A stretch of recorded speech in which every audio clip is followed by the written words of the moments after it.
अस्सलामु अलैकुम व रहमतुल्लाहि व बरकातुहू नहमदुहु व नुसल्ली अला रसूलिहिल करीम अम्मा बाद।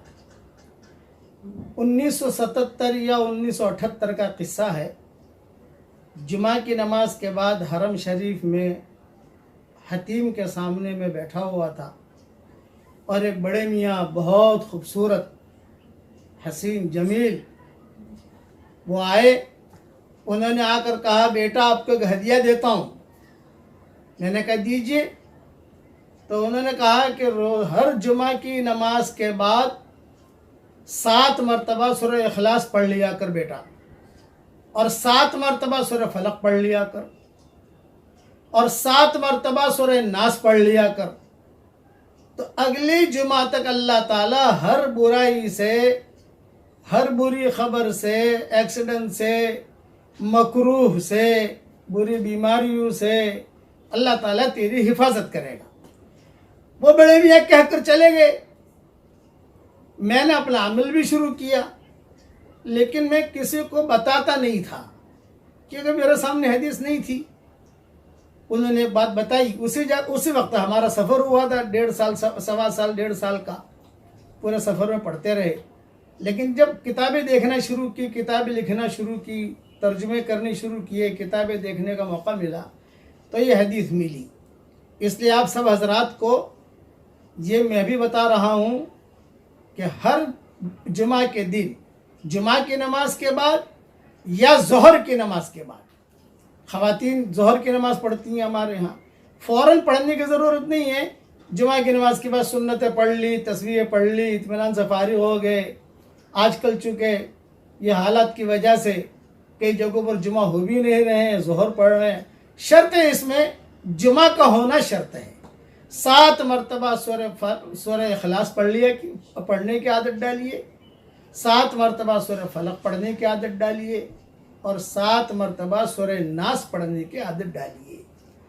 इसका वक्त, बेहतरीन वक्त तो यह है कि अभी सुन्नतों के बाद, नफलों के बाद पढ़ लें, लेकिन बाद मरतबा भूल जाते हैं तो भी कोई हर्ज की बात नहीं। चलो असर तक पूरा कर लो जुमा के दिन, फिर भी भूल गए तो भी कोई हर्ज की बात नहीं है। चलो जुमा के दिन सूरज गुरूब होने से पहले पढ़ लो। तो इसकी आदत डाल दीजिए। तो अल्लाह ताला की ज़ात से उम्मीद है कि इंशाअल्लाह अगले जुमे तक अल्लाह ताला की हिफाजत में रहेंगे। ये हदीस इब्न सुन्नी में है और मेरी किताबों में उसके और हवाले भी मैंने लिख दिए हैं। दूसरी बात, हर फ़र्ज नमाज के बाद आयतुल कुर्सी पढ़ने का एहतमाम कीजिए, तो 24 घंटा हम इंशाअल्लाह अल्लाह की हिफाजत में रहेंगे। तीसरी बात, रोज़ाना कम से कम 100 मरतबा सूरह इखलास पढ़ने की आदत डाल दीजिए। इंशाअल्लाह अल्लाह की ज़ात से उम्मीद है उसके बाद जो दुआएं मांगी जाएगी अल्लाह ताला दुआ कबूल करेगा। और फ़ायदा ही फ़ायदा है, सूरह इखलास पढ़ने का तो फ़ायदा ही फ़ायदा है। 10 मरतबा सूरह इखलास पढ़ लो। हदीस शरीफ में आता है कि एक महल जन्नत में तैयार हो जाता है।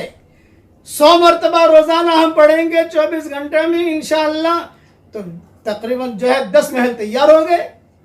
और अल्लाह कादिर है, जो अल्लाह जन्नत में महल देने के लिए कादिर है, वो अल्लाह इंशाअल्लाह बम्बई में भी आपके हमारे लिए उतार देगा, वो भी कादिर है। ये मैं मजाकन हमारे साथियों को कहता हूँ। अल्लाह लॉस एंजलिस में भी उतार देगा, मक्का मदीना में भी उतार देगा, वो तो कादिर मुतलक है। हदीस में तो आता है जन्नत में मिलेंगे। मेरे वालिद साहब रहमतुल्लाह अलैह कभी कभी ऐसा मजाकन कहते थे, अरे बेटा पढ़ा कर, कभी न कभी अल्लाह ताला यहाँ भी दे देगा। अल्लाह ताला कादिर है। इसलिए ये 3 बातें मुझे मुख्तसर अर्ज़ करनी थी, इसका अहतमाम कीजिए। अल्लाह ताला मुझे भी अमल करने के तौफीक अता फरमाए, आपको भी अमल करने के तौफीक अता फरमाए। आजकल जो नामुनासिब हालात चल रहे हैं, घरों में रहिए, घरों में रहकर अल्लाह की इबादत कीजिए। अल्लाह ताला मस्जिद में भी है और अल्लाह घर में भी है। मेरे वालिद साहब रहमतुल्लाह अलैह फरमाते थे कि अल्लाह ताला कादिर है, थोड़ा काम करो नतीजा अल्लाह ज़्यादा निकाले, बहुत ज़्यादा काम करो नतीजा न निकाले। इसलिए जो भी कानून हुकूमत का है उसका भी हमें जो है एहतमाम करना है। उलमा जो बात कह रहे हैं उनकी बातों पर भी चलना है। अब मेरे साथ पढ़ लीजिए ताकि हमारा कैश बिजनेस तो हो जाए। पढ़ो मेरे साथ, ला इलाहा इल्लल्लाह वहदा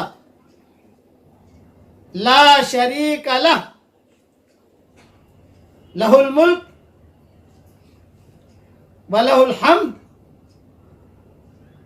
व हुवा अला कुल्लि शैइन कदीर। हर नबी की जुबान से जुमला निकला है, हर नबी का नूर इसमें है। और हदीस शरीफ में आता है, तबरानी की हदीस है और नसई की हदीस है कि जो कलमा एक मर्तबा पढ़ ले तो अल्लाह ताला उसके छोटे सारे गुनाहों को माफ कर देते हैं। मेरे छोटे गुनाह अल्हम्दुलिल्लाह माफ हो गए, आप भी पढ़ लीजिए, आपके गुनाह भी माफ हो जाएंगे। अल्लाह ताला ऐसा काम करने की हमें तौफीक दे जिससे अल्लाह राजी हो जाए, और जो काम करने से अल्लाह नाराज होता हो उससे हम सबको बचने की तौफीक अता फरमाए। आमीन व आखिर दावाना अनिल हम्दुलिल्लाहि रब्बिल आलमीन।